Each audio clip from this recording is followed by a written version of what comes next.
ചമ്പക്കുളം മൂലം വള്ളം കളിക്ക് ഒരു കാരണവശാലും അവധി കൊടുക്കില്ലെന്ന മുഖ്യമന്ത്രി വി.ടി. സതീശന്റെ വിവാദ പരാമർശത്തിൽ പ്രതിഷേധം കടുപ്പിച്ച് ഡിവൈഎഫ്ഐ. ചമ്പക്കുളത്ത് മുഖ്യമന്ത്രിയുടെ കോലവും വഹിച്ചുകൊണ്ടുള്ള വള്ളം തുഴഞ്ഞ് ഡിവൈഎഫ്ഐ പ്രതിഷേധം സംഘടിപ്പിച്ചു.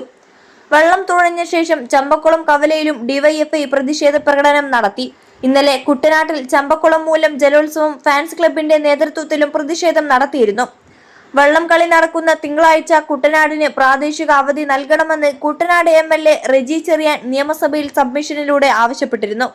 പരിഗണിക്കാമെന്ന് ഔദ്യോഗിക മറുപടി നൽകിയ മുഖ്യമന്ത്രി സീറ്റിലിരുന്ന ശേഷം ഒരു കാരണവശാലും അവധി കൊടുക്കില്ലെന്ന് പറഞ്ഞതാണ് വിവാദമായത്.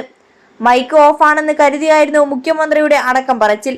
മുഖ്യമന്ത്രി പറഞ്ഞ രഹസ്യ വീഡിയോ ദൃശ്യങ്ങളടക്കം പുറത്തു വന്നതോടെയാണ് വ്യാപക പ്രതിഷേധം ഉയർന്നത്.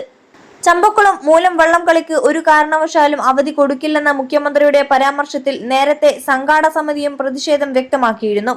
മുഖ്യമന്ത്രിയുടെ പ്രതികരണം കുട്ടനാട്ടുകാർക്ക് വലിയ മനോവിഷമം ഉണ്ടാക്കി. സർക്കാർ മുൻകൈയെടുത്ത് നടത്തുന്ന കുട്ടനാടിന്റെ അഭിമാന പരിപാടിയാണ് ചമ്പക്കുളം മൂലം വള്ളംകളി.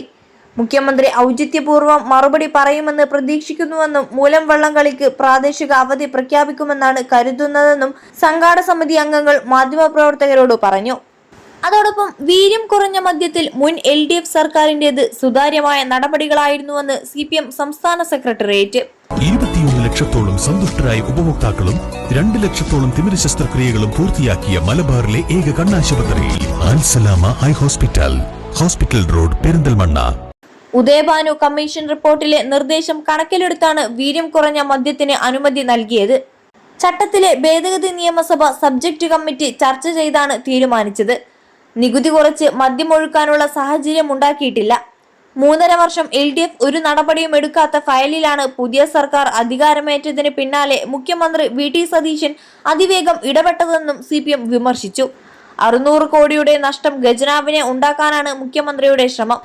മുഖ്യമന്ത്രിയെ രക്ഷിക്കാൻ UDF-ഉം ഒരു വിഭാഗം മാധ്യമങ്ങളും നടത്തുന്ന പ്രചാരണം തള്ളിക്കളയണമെന്നും CPM ആവശ്യപ്പെട്ടു.